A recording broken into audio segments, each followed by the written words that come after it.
Okay, I have to say, never in my life did I ever think I would be recording a video discussing the incredible Hulk Hogan. Unfortunately, as of the recording of this video, he passed away yesterday, July 24th, 2025, and I was in shock. My daughter called me and she said Hulk Hogan passed away, and I was just in disbelief, given the fact that he was only 71 years old, and I consider a person in their 70s to still be relatively young. And sometimes, I've come to the realization as I get older that it takes time to realize that some people meant a lot more to you than you think. Sometimes it takes losing them or having a certain level of distance between you and that person to understand how incredibly important they might have been in your life. And I think Hulk Hogan is one of those people. And it might sound silly because people say, oh goodness, he was a pro wrestler and it was all fake and this and that. But I need to put it into the context. You need to understand that being a teenager in the 1980s was an unparalleled experience, at least for me, in the context of having become a Hulkamaniac during that period. I had the pleasure of watching Hulk Hogan wrestle on TV. I saw him live at the old Boston Garden during the 80s, and I also met him, but you have to wait till the end of the video to hear about that story. And when I reflect on a child's experiences, even a young man, a young adult, and the things that he chooses to do versus the things that he could be doing, I look at the energy, the charisma that this guy had. I remember vividly working out with my buddy Dave in his basement, and we would play Eye of the Tiger, which was his theme song that all sprung from the Rocky III movie. That song, that link to Hulk Hogan, motivated us to build big biceps and to get the bodies we always wanted to have. I never really got that built. I've always had an issue with gaining weight my whole life. But anyways, the drive was there, and I really think that Hulk Hogan had a lot to do with my drive to go to the gym. And I went for years and years, and I remember wearing my Walkman with my headphones with the little foam things and listening to Survivor's Eye of the Tiger. And the amount of entertainment that he provided in terms of bonding moments with my father, my brother. There used to be a wrestling event that happened once a month on a Saturday night at 11 o'clock. Me, my brother, my father, we would stay up to watch. Hopefully Hogan was fighting. And it was just a great time, and I can't forget those moments. Every morning on a Saturday morning, I think it was from 10 to 11 on a channel that was called WLVI TV 56, if you grew up in Boston years ago. I am 53, by the way. And I remember watching the wrestling. It was rare that Hulk Hogan came on during Saturday mornings. Typically, they had a few, A-grade fights, but those were mostly saved for the local events at the Boston Garden and throughout the country. But when I tell you the level of excitement, the charisma that this guy emanated, it was incredible. And to hear that he passed away, particularly, I know these last few years, he was mired in a lot of controversy and all that. Putting all the negativity aside, the fact that this guy was able to provide so much entertainment, so much excitement, drive me to go to the gym is unparalleled, really. The most important person in my life, as far as a celebrity goes, to me was and still is Elvis Presley. I grew up listening to his music. He passed away when I was only 5 years old, but I don't remember listening to anything but Elvis right through the age of about 15, 16 years old. At 16, maybe 17, I started listening to Zeppelin and Guns N' Roses and all that. Hogan, in his own way, is the Elvis of his genre. It's so important to find people in your life that keep you out of trouble. Now, I personally don't think I would have ever gotten into trouble. I don't think I'm that kind of a guy. But nonetheless, I would be in my bedroom listening to Elvis's LPs and looking forward to the Saturday morning matches with my brother, and after the wrestling, the hour of wrestling that they would have on Channel 56, We would clear the furniture, move it out as far as we could so my brother and I could practice moves on each other. Suplexes and dropping the leg like Hogan did.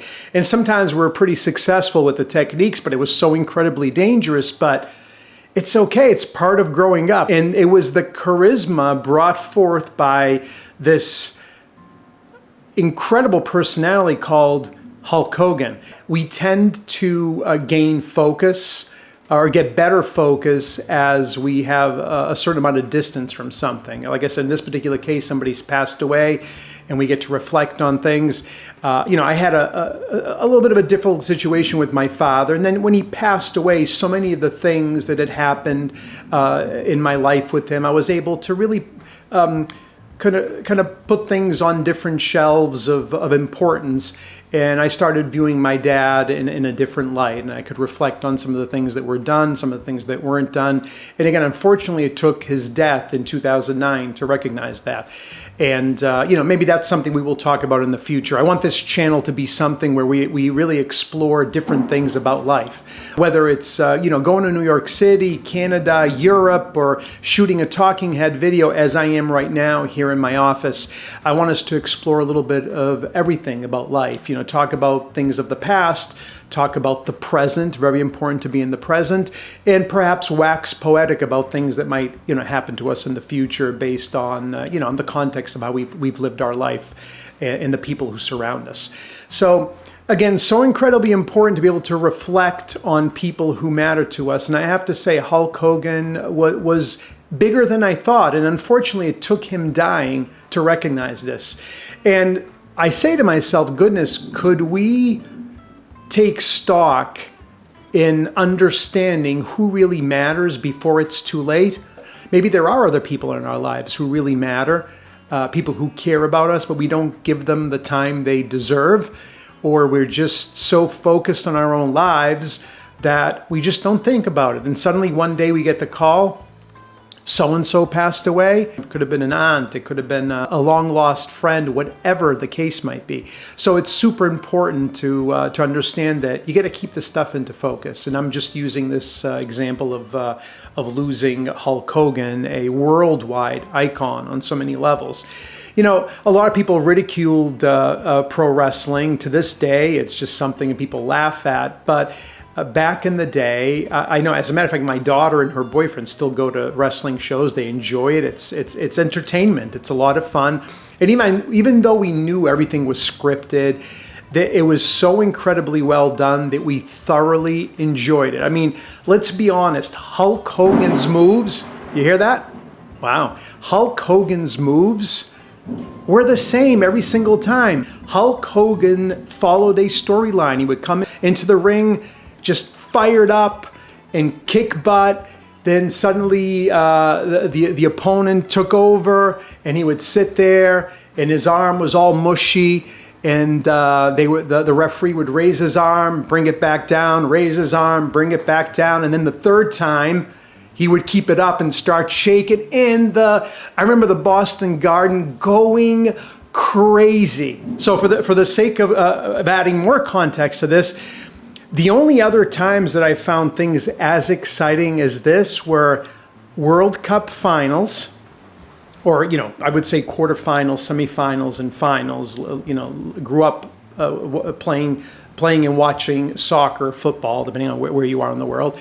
The Boston Celtics, I was very lucky to land in Boston in 1984, where the Celtics had that incredible run of being world champions in the world of basketball. And then you have this incredible guy named Hulk Hogan that was just became part of the fabric of being a teenager in the United States and beyond, I would think. So let's get into the story about me meeting him. I used to work out at a gym called World's Gym in Somerville, Massachusetts. And I was friends with the owner. His name was Pat Catino. And after a certain time, it must have been around maybe 9:30, 10 o'clock, the gym would close. And he would say to me, listen, you can stay if you want. The wrestlers are coming in tonight because they're training for the show, for the weekend show. That happened a bunch of times. And, and ultimately it was always Hogan you were looking for, even though I had a chance of bumping into Brutus Beefcake, Ted DiBiase, the $1 Million Man, the Killer Bees. I mean, there were so many I don't remember anymore. But one night, Hogan showed up. And I'll never forget, I was on the fly machine doing chest, and there he is, 5 feet away from me. And that same charisma I had seen in the ring, on TV, in person, wherever the case was, when I say in person, meaning going to see him at an event, I felt the same thing being just 5 feet away from him. And I was so nervous. I eventually said hello to him, and he was very kind, and he said hello back. And I was on cloud 9 for a few weeks. And mind you, I had met him, it must have been maybe 92.